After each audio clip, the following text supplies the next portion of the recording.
Assalamualaikum warahmatullahi wabarakatuh. Halo teman-teman semua, selamat datang kembali ya di channel Red TV. Channel yang berisi cerita horor yang terjadi di kalangan masyarakat kita. Cerita ini saya ambil dari artikel Ed Simple Man, di mana di dalam kisah ini diambil dari pengalaman seorang perempuan bersama saudarinya. Ia mengalami batas kengerian yang selama ini menjadi borok di dalam keluarganya. Mereka tak mengetahui hal ini sampai akhirnya terbongkar semua, bahwa ada sesuatu yang mendekam di dalam rumah mereka. Kisah ini akan admin bagi menjadi beberapa episode, karena jika diceritakan keseluruhan akan memakan waktu yang sangat lama. Untuk pembuka cerita, ini adalah narasi Ed Simple Man bersama kontributor sebelum mulai masuk ke inti cerita. Waktu itu, hari sudah mulai petang. Orang menyebutnya waktu sorop atau surup. Sendakala berputarnya waktu dari siang ke malam, dari terang ke gelap. Dan pada jam-jam seperti itu, sesuatu yang asing sedang merayap keluar. Waktu yang tepat menyembunyikan anak-anak dari sosok tak kasat mata. Langsung ke inti cerita. Saat itu Hanif masih duduk di bangku SMP kelas 7. Setelah sholat bersama keluarga, mereka menuju ke pawon. Di sana ada meja makan tempat anggota keluarga berkumpul. Hanif menjadi yang terakhir datang, namun saat dia akan duduk, bapak melihat ke arahnya. "Nduk, Pak D dereng mantok, tolong celukun budemu ning kamar, wis wayahe mangan, yo." Hanif terdiam lama, ia seperti melamun, namun kemudian gadis kecil ini mengangguk, berjalan lalu pergi. Kamar Pak D berada di sisi kanan bila berjalan dari arah dapur. Langit sudah gelap terlihat dari celah-celah genting tua. Gadis kecil ini lagi-lagi melamun. Ada perasaan ragu. Bagian yang paling tidak disukai dari rumah ini adalah kamar milik Pak D, apalagi bila harus masuk. Hanif sudah berdiri di muka pintu kayu. Ia terdiam di sana, memandang tuas pintu untuk beberapa saat sebelum memberanikan diri mengetuk. Tak ada jawaban. "Bude, niki Hanif, wayai dahar." Masih tak ada jawaban. Mungkin Bude sedang tidur, pikir Hanif waktu itu. Namun dari dalam ia mendengar nafas mendengus, seperti mengeram. Anehnya, meski terdengar kasar, namun sejatinya suara itu begitu halus, seperti masuk ke telinga dengan cara lembut. Hanif berhenti, ia lalu mendorong pintu perlahan. Kamar Bude memang gelap. Hanif sudah hafal karena biasanya Pak D yang menyalakan lampu. Sudah lama ia ingin tahu kenapa Bude suka sekali dengan keadaan kamar gelap gulita seperti ini. Namun pertanyaan itu ia urungkan karena tak tahu harus bertanya kepada siapa. Di sana, meski dalam keadaan gelap, ada sedikit cahaya dari lampu di luar yang masuk lewat jendela. Hanif melihat Bude sedang tidur, namun kondisi tubuhnya ganjil. Ia meringkuk seperti orang kedinginan di sudut kasur kapuk. Hanif hanya diam. Suara mengeram itu berasal dari sana.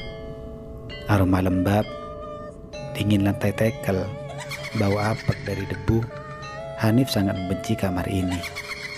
Ia tak tahu alasan sebenarnya selain alasan-alasan tersebut. Namun kondisi di dalam kamar ini begitu mencekam. Siapapun pasti merinding apabila orang tahu seperti apa Bude itu. "Bude, Bude," panggil Hanif. Kakinya berjalan sedikit demi sedikit mendekat. Kasur kapuk yang disangga dengan ranjang besi berkarat, namun masih terlihat kokoh. Bude masih meringkuk, mengeram persis seperti orang yang kedinginan. Hanif masih berusaha memanggil, Tangan Hanif yang pendek berusaha menjangkau dan menyentuh tubuh Bude yang ada di sudut kasur. Namun sayang sekali, gadis itu tak bisa menjangkaunya kecuali ia ikut naik ke atas kasur yang akan menimbulkan suara berkeriut yang cukup keras. Ia tak mau mengganggu Bude, namun di lain hal, ia harus mencari tahu apa yang terjadi dengan bibinya. Apakah beliau sedang sakit? Hanif naik ke atas kasur. Suara kriat panjang terdengar. Namun, Bude seperti tak peduli. Ia masih mengeram sendirian di sudut. Tangan kecil Hanif menyentuh punggung Bude. Ada yang aneh saat Hanif menyentuh punggungnya. Kulit yang terbungkus kain itu entah kenapa terasa begitu dingin. Hanif terdiam sejenak, sedangkan Bude, ia tiba-tiba tak lagi mengerang. Tubuhnya diam tak bergerak. Hanif semakin merasa aneh. Bude, bapak nengken kulo. Bude masih diam seperti patung. Selang beberapa saat dia berniat balik muka, tapi terdengar suara seperti orang sedang bergumam kesal, marah. Hanif tak bisa mendengar dengan jelas. Hanif bergerak mundur, ia mulai merasa takut. Nduk, Bude iso jaluk tolong. Hanif masih diam. Suara Bude terdengar lain, samar-samar serak. Hanif tak menjawab. Nduk, ide gak usah wedi, merene. Hanif yang mematung di atas kasur lalu tergiur. Saat Hanif mulai merangkak di atas kasur mendekati Bude, tangan keriput yang sedari tadi hanya diam, tiba-tiba mencengkram lengan Hanif. Tapi sebelum melihat wajah Bude, telapak tangan seseorang tiba-tiba menutup mata Hanif. Ia menarik Hanif sebelum menggendongnya, menjauh.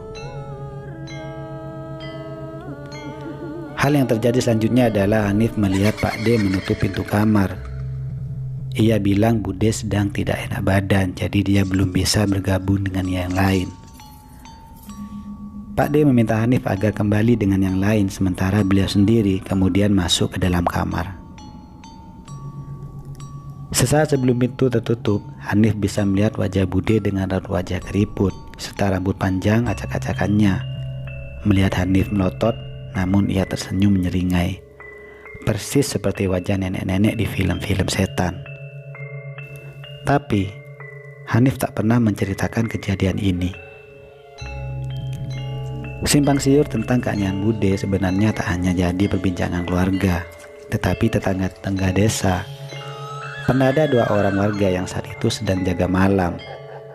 Saat melewati di area kuburan, mereka mengaku melihat seorang wanita bergaun putih berjalan sendirian.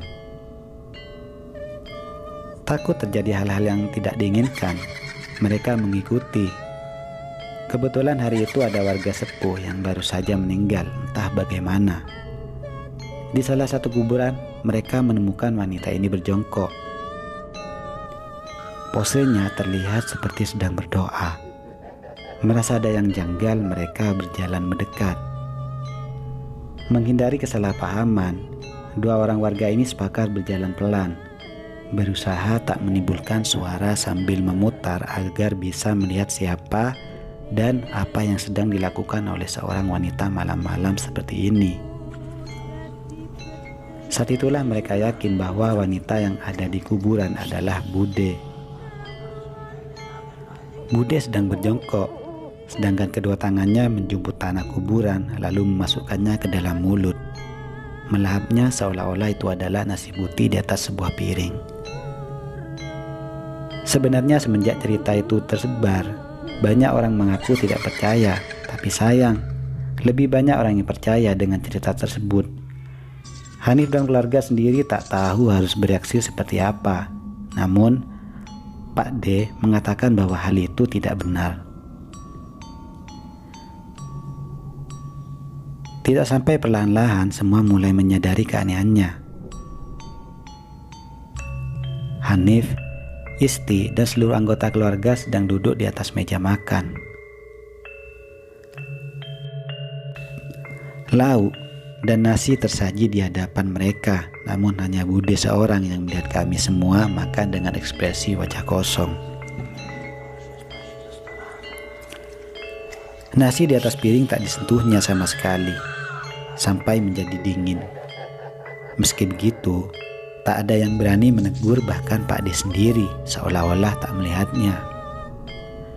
Hanif dan Isti beberapa kali mencuri-curi pandang. Wajah wanita itu begitu kacau. Ia tersenyum berkali-kali sendirian. Di lain waktu, Bude sudah mulai mau melahap nasi meski caranya terlihat lebih aneh. Ia menyekaram nasi putih melahapnya ke mulut bulat-bulat seperti orang yang sudah lama tak pernah makan tanpa menyentuh lauk sedikit pun.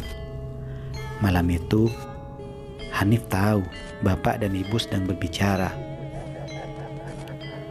Mereka duduk di ruang tengah bersama Pak D, membicarakan tentang rumor-rumor miring. Namun Pak D bersikeras bahwa istrinya hanya sedang sakit karena usaha Pak D yang baru saja bangkrut. Ditambah ia juga baru saja kehilangan jabang bayi. Ia meminta waktu setidaknya untuk sembuh. Namun puncak dari segala masalah adalah saat bapak dan ibu menemukan Bude sedang merobek daging berwarna kemerahan dari perut seekor kucing malang di tengah-tengah lorong. Waktu itu, bapak dan ibu sudah tidak bisa menahan ini lagi. Bude dan Pak D harus pergi. Namun siapa sangka, keputusan ini justru menjadi titik awal cerita ini. Karena semenjak pengusiran itu, rentetan kejadian ganjil seperti tak pernah berhenti muncul di dalam rumah kami ini. Disinilah semua dimulai. Seperti apa kelanjutan kisahnya? Tunggu episode selanjutnya.